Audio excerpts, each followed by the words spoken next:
আজকের গল্প গ্রামে রাতে চপের দোকানে। গ্রীষ্মের শেষ প্রান্তে গ্রামের আকাশে অন্ধকার নেমেছে। চারপাশে নিস্তব্ধতা, শুধু ঝিঝি পোকার ডাক শোনা যাচ্ছে। গ্রামের শেষ প্রান্তে ছোট্ট একটি দোকান, যেখানে রহিম চপ ভাজছে। দোকানটা বাঁশ ও টিন দিয়ে তৈরি, সামনেই ঝুলছে একটি কেরোসিন বাতি। আলোটা হাওয়ার ঝাপটায় কাঁপছে বারবার। কড়াইতে তেল টগবগ করছে, চপের গন্ধে চারদিক ভরে গেছে। যারা গ্রাম পেরিয়ে রাস্তা ধরে হাঁটে, তারা প্রায়ই এখানে এসে বসে। রহিমের দোকানটা শুধু চপের জন্য নয়, আড্ডার জন্যও বিখ্যাত। আজ দোকানে বসেছে কাদির আর তার বন্ধু সেলিম। কাদির সবসময় হাসি খুশি, সাহসী, কিন্তু সেলিম একেবারেই আলাদা। সে অন্ধকারে বেরোতে ভয় পায়, আর ভূতের গল্পে তার গা শিউরে ওঠে। কাদির এক কামড় চপ খেয়ে বলল, রহিম ভাই, আজ চপের স্বাদ একেবারে জমজমাট। সেলিম কিন্তু চুপ করে বসে আছে। তার চোখ বারবার দোকানের পাশের বড় করই গাছটার দিকে যাচ্ছে।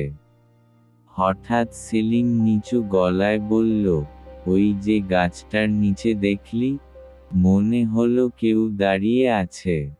কাদির হেসে উড়িয়ে দিল, আরে বোকা, আলোতে ছায়া পড়ছে।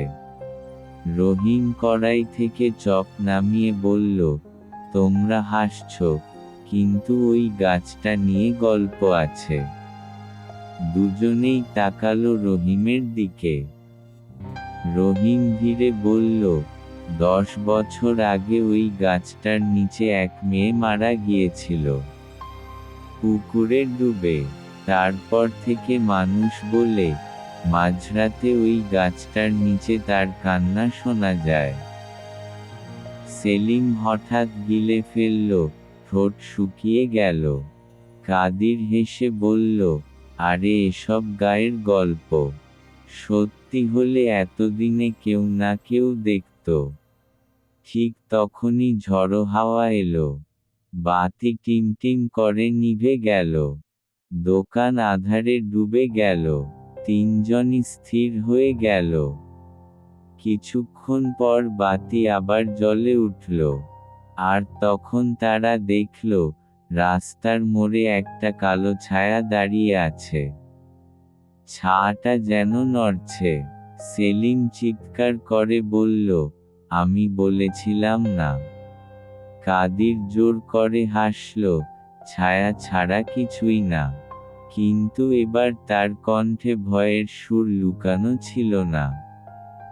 কুকুরগুলো হাউ হাউ করে ডাকতে ডাকতে গাছটার দিকে ছুটে গেল। প্রথমে গর্জনের শব্দ হলো, তারপর সব চুপ। একটা ভয়ঙ্কর নীরবতা নেমে এলো। রহিম নিচু গলায় বলল, আজ ভালো কিছু হবে না। কাদির অবাক হয়ে তাকালো রহিমের মুখের দিকে। তার চোখে স্পষ্ট আতঙ্ক।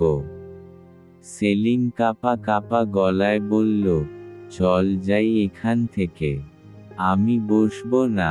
কাদির বলল, বোকামি করিস না। ভূত টুতো কিছু নেই। কিন্তু তার বুকের ভেতরে ধড়ফড়ানি বাড়ছিল। ঠিক তখনই গাছের দিক থেকে আস্তে আস্তে এক মেয়ে হেঁটে আসতে লাগলো।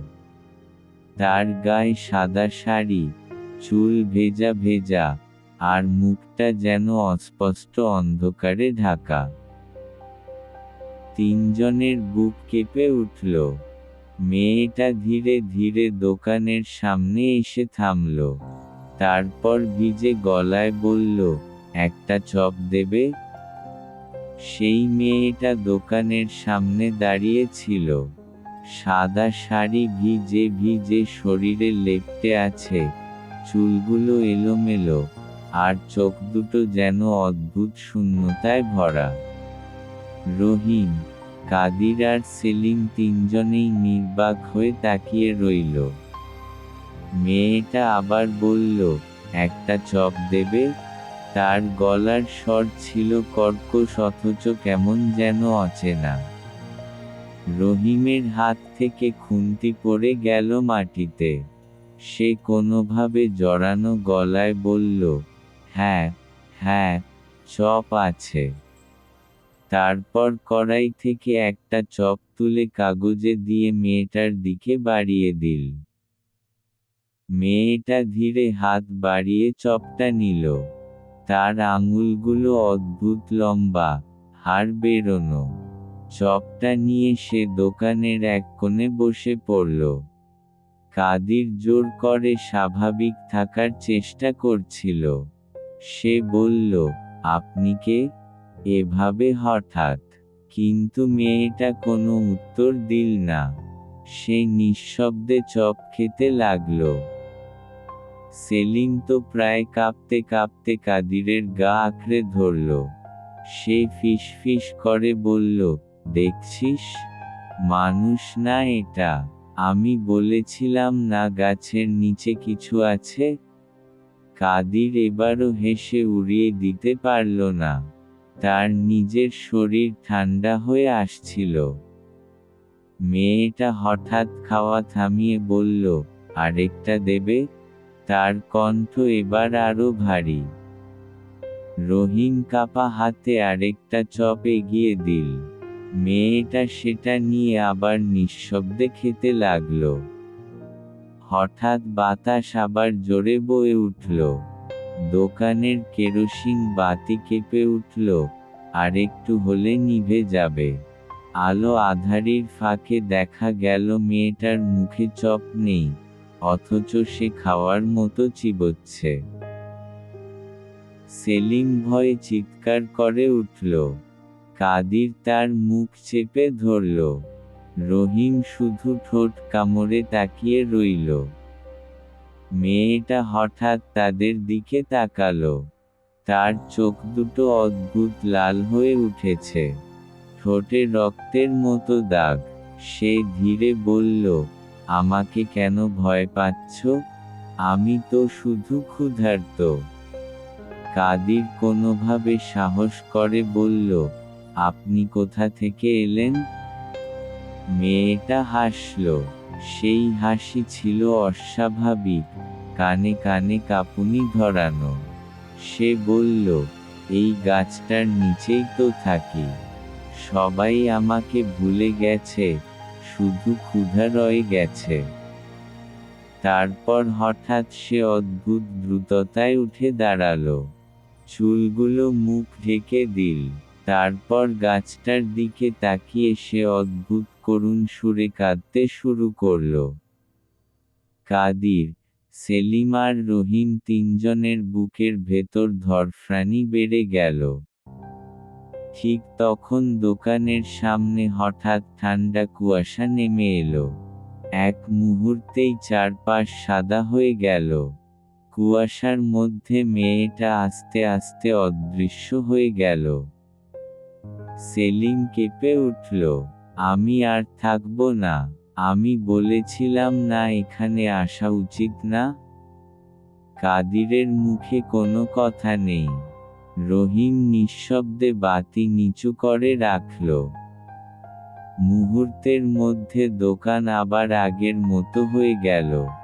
শুধু কাগজের ওপর ফেলে রাখা আধখাওয়া চপ পড়েছিল। কেউ সেটা স্পর্শ করার সাহস পেল না। সেই রাতে দোকানে আর কোনো ক্রেতা এল না। তিনজন সারা রাত বসে রইল, কিন্তু কেউ আর কিছু বলল না।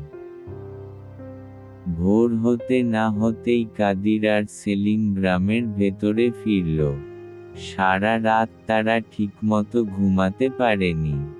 রহিম দোকান গুটিয়ে রেখেছিল, কিন্তু তার চোখেও আতঙ্ক লেগেছিল। গ্রামে ফিরেই সেলিম সবাইকে বলতে শুরু করল, গাছের নিচে ভূত আছে। আমি নিজ চোখে দেখেছি। কেউ কেউ হেসে উড়িয়ে দিল, কেউ আবার থমথমে মুখে শুনল। কাদির তবে চুপ করে রইল। ভেতরে ভেতরে তার বুকের ভেতর অদ্ভুত ভার জমে গেছে। সে নিশ্চিত না, মেয়েটা সত্যিই ভূত ছিল নাকি শুধু বিভ্রম। রহিম সেদিন থেকে আগের মতো দোকান খোলেনি। সন্ধ্যা নামলেই সে দোকান বন্ধ করে দেয়। গ্রামের লোকেরা তার দোকানকে ভূতের দোকান বলে ডাকতে শুরু করল। এক রাতে কাদির সাহস করে আবার গেল রহিমের দোকানে। দেখল দোকান অর্ধেক খোলা, ভেতরে রহিম একা বসে আছে।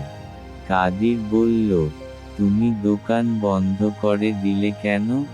রহিম ধীরে বলল, ওকে আবার দেখেছি। প্রতিদিন রাতেই আসে, কিন্তু চুপচাপ থাকে, শুধু বসে থাকে। কাদিরের শরীর শীতল হয়ে গেল। সে বলল, তুমি কিছু বলনি? রহিম উত্তর দিল, কি বলবো? সে তো শুধু ক্ষুধার্ত। এবার কাদির কৌতূহলী হয়ে উঠল। তার মনে হলো রহস্যটা খুঁজে বের করতেই হবে। পরের রাতে সে সেলিমকে নিয়ে গেল। কিন্তু সেলিম রাজি ছিল না। অনেক বুঝিয়ে সুঝিয়ে তাকে নিয়ে যেতে হলো। রাত গভীর হলে তারা তিনজন দোকানে বসে রইল। বাতাসে কুয়াশা জমছিল। হঠাৎ গাছটার দিক থেকে পরিচিত ঠান্ডা হাওয়া এলো। আবার দেখা গেল মেয়েটাকে। সে দোকানের সামনে এসে দাঁড়ালো। এবারও বলল, একটা চপ দেবে? রহিম নীরবে এগিয়ে দিল। মেয়েটা বসে পড়ল, কিন্তু এবার চপ মুখে না দিয়ে সোজা তাকিয়ে রইল কাদিরের চোখের দিকে। কাদির বুক ধড়ফড় করতে লাগল। সে সাহস করে বলল, তুমি কে? মেয়েটা ধীরে উত্তর দিল, আমি লাইলি। একসময় এই গ্রামে থাকতাম। আমাকে কেউ মনে রাখেনি। সেলিম ভয় পেয়ে বলল, তুমি মানুষ নও। তুমি তো মরে গেছো। লাইলি ঠান্ডা হাসি দিল, মৃত বলে কি ক্ষুধা মিটবে না? তারপর হঠাৎ সে কাদিরের দিকে ঝুঁকে এল। চোখ দুটো অস্বাভাবিক উজ্জ্বল। সে ফিসফিস করে বলল, তুমি আমাকে মনে রাখবে তো? কাদির কথা বলতে পারল না। গলা শুকিয়ে গেল। লাইলি আবার কাঁদতে শুরু করল। সেই কান্না এত করুণ যে দোকানের টিনের চাল কেঁপে উঠছিল। তারপর হঠাৎ সে গাছটার দিকে ছুটে গেল এবং কুয়াশার মধ্যে মিলিয়ে গেল। সেই রাতে তিনজনেই আর থাকতে পারল না। তারা দৌড়ে বাড়ি ফিরল। কিন্তু সমস্যা হলো, এরপর থেকে কাদির প্রতিরাতে স্বপ্নে লাইলিকে দেখতে লাগল। কখনো সে দাঁড়িয়ে থাকে গাছের নিচে, কখনো দোকানের সামনে বসে আছে, কখনো আবার স্বপ্নে ফিসফিস করে বলে, আমাকে মনে রেখো। কাদির দিন দিন অস্থির হয়ে উঠছিল। সেলিমও ঘুমাতে পারছিল না। আতঙ্কে তার চোখ লাল হয়ে যাচ্ছিল। রহিম দোকান বন্ধ করে দিয়েছিল পুরোপুরি। কিন্তু গ্রামে অদ্ভুত ঘটনা শুরু হলো। রাতে কুকুরেরা একসাথে ডাকতে লাগলো। কেউ কেউ বলল, কুয়াশার মধ্যে এক মেয়েকে হাঁটতে দেখেছে। কেউ আবার বলল, রাতের বেলায় কারো কারো দরজায় টোকা পড়ে, কিন্তু বাইরে গেলে কেউ নেই। গ্রামের মানুষজন আতঙ্কিত হয়ে পড়ল। সবাই বলল, কাদির, রহিম আর সেলিম কিছু একটা ঘটিয়েছে, তাই ভূত গ্রামে ঘুরছে। কাদিরের বুকের ভেতর অপরাধবোধ জমে উঠল। সে ভাবল, হয়তো লাইলি শান্তি পাচ্ছে না। তাকে শান্তি দেওয়ার উপায় খুঁজতে হবে। গ্রামে লাইলির গল্প ছড়িয়ে পড়েছিল। কারো কারো চোখে ভয়, কারো কারো চোখে কৌতূহল। কিন্তু কাদির, সেলিম আর রহিম, তিনজনের জীবনই যেন উল্টে গেল। দিনে তারা স্বাভাবিক থাকার চেষ্টা করত, কিন্তু রাতে প্রত্যেকেই ভেতরে ভেতরে কেঁপে উঠত। বিশেষ করে কাদির, যার স্বপ্নে প্রতিদিন লাইলি এসে দাঁড়াত। কখনো সে দোকানে বসে, কখনো মাঠে, কখনো আবার কাদিরের ঘরের দরজার সামনে। তার ঠান্ডা কণ্ঠ বারবার বলতো, আমাকে মনে রেখো, আমাকে মুক্তি দাও। কাদির ভেবেছিল, হয়তো শুধু ভয় তাকে তাড়া করছে। কিন্তু ধীরে ধীরে সে বুঝতে পারল, এ শুধু ভয় নয়, এর পেছনে সত্যি কিছু আছে। একদিন সকালে কাদির গেল গ্রামের এক বুড়ো লোকের কাছে। লোকটার নাম ছিল ফকির আলী। সে অনেক পুরনো গল্প জানত। কাদির সাবধানে জিজ্ঞেস করল, এই গ্রামে লাইলি নামে কেউ ছিল? ফকির আলী দীর্ঘশ্বাস ফেলল। সে বলল, ছিল, খুব বছর আগে। সুন্দরী মেয়ে ছিল, নদীতে ডুবে মারা গিয়েছিল। লোকেরা বলে, ওর মৃত্যু স্বাভাবিক ছিল না। কাদির বিস্মিত হয়ে জিজ্ঞেস করল, মানে? ফকির আলী ধীরে বলল, ওকে কেউ ঠেলে দিয়েছিল পানিতে। কিন্তু কে দিয়েছিল, কেউ জানে না। সত্যিটা চাপা পড়ে গেছে। কাদিরের বুকের ভেতর কেঁপে উঠল। সে বুঝল, লাইলি শান্তি পায়নি কারণ তার মৃত্যু রহস্যে ঢাকা। সেই রাতেই কাদির রহিম আর সেলিমকে নিয়ে কথা বলল। সে বলল, আমাদের কিছু করতে হবে, না হলে এই ভূত গ্রাম ছাড়বে না। সেলিম তো ভয়ে পাগল প্রায়। সে কাপা গলায় বলল, আমি যাব না। আমি আর জোড়াতে চাই না। কিন্তু রহিম চুপচাপ মাথা নেড়ে বলল, ও ঠিক বলছে। যদি সত্যিই অন্যায় হয়ে থাকে, তাহলে ও শান্তি পাবে না। তিনজন ঠিক করল, তারা সত্য খুঁজে বের করবে। পরদিন তারা গেল লাইলির পুরনো বাড়ির খোঁজে। বাড়িটা এখন ভাঙা, ঝোপঝাড়ে ভরা। কেউ ওদিকে যায় না। ভেতরে ঢুকে তারা দেখতে পেল ভাঙাচোরা দেওয়াল, মাকড়সার জাল, আর এক কোণে পড়ে থাকা পুরনো বাক্স।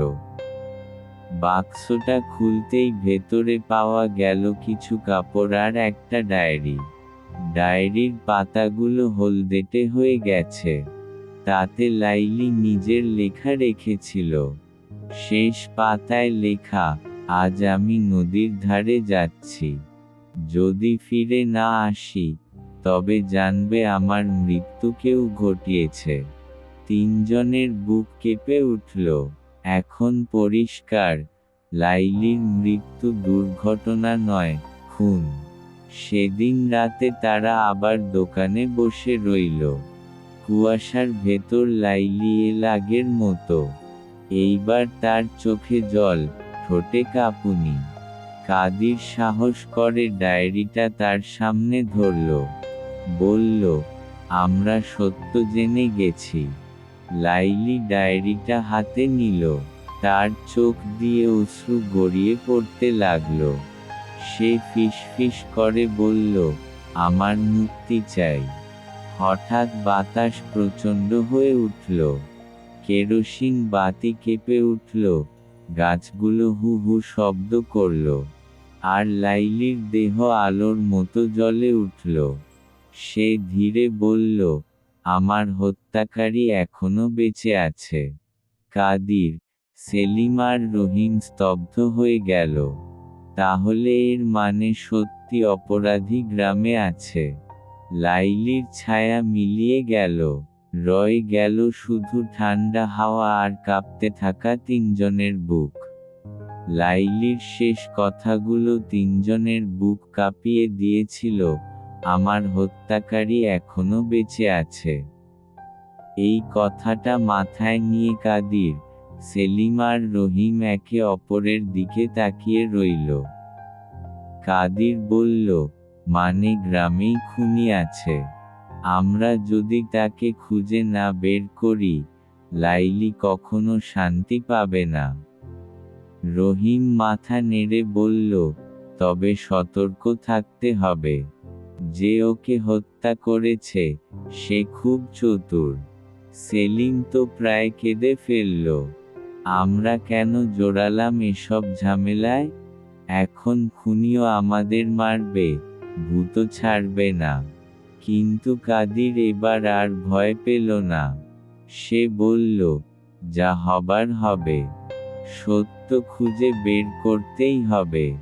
পরের দিন তারা আবার ফকির আলীর কাছে গেল।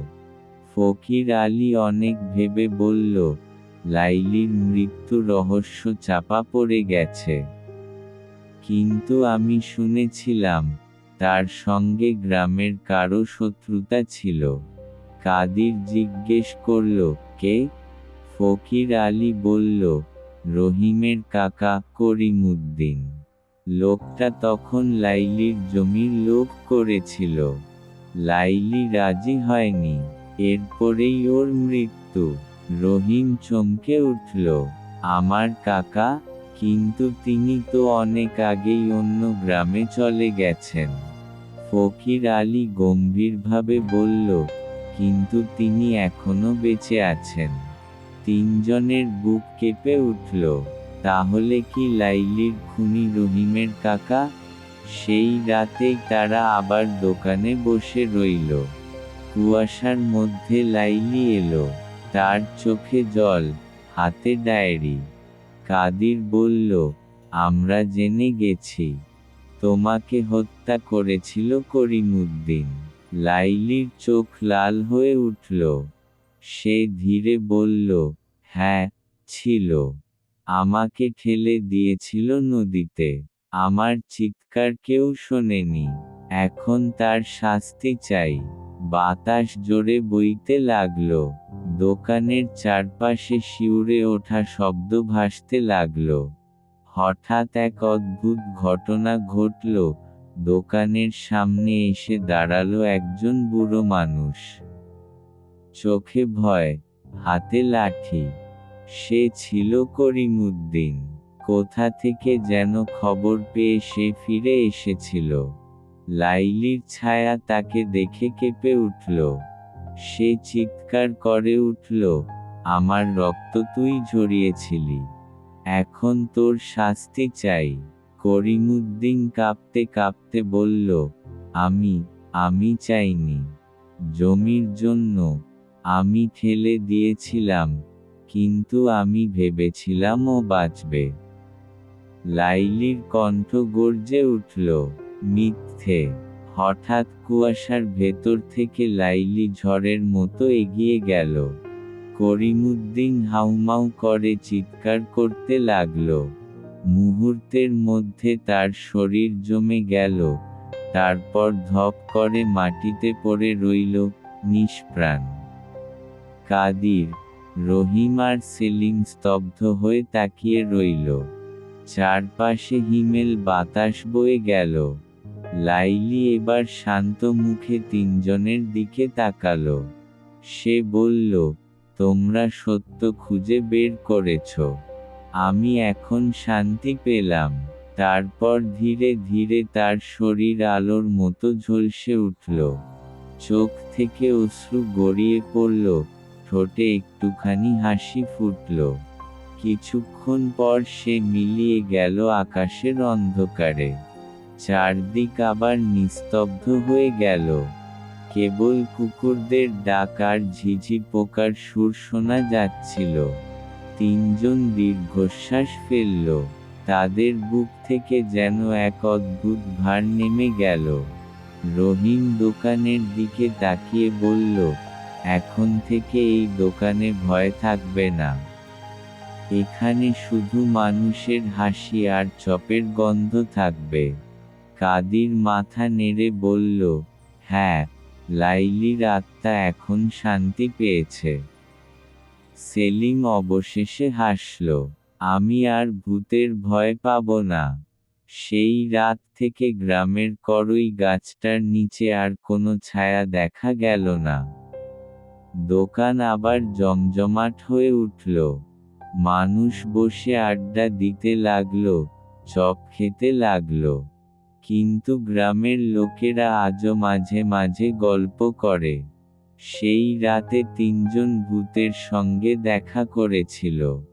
যদি ওরা সত্যটা খুঁজে না বের করত, তাহলে হয়তো পুরো গ্রামই অশান্ত হয়ে যেত। আর রহিমের দোকানের সামনে বাতি জ্বলে ওঠে প্রতিদিন সন্ধ্যায়, যেন লাইলির শান্ত আত্মার আলোর মতো। একটি গ্রামের ভুতুড়ে গল্পের শেষ আলো।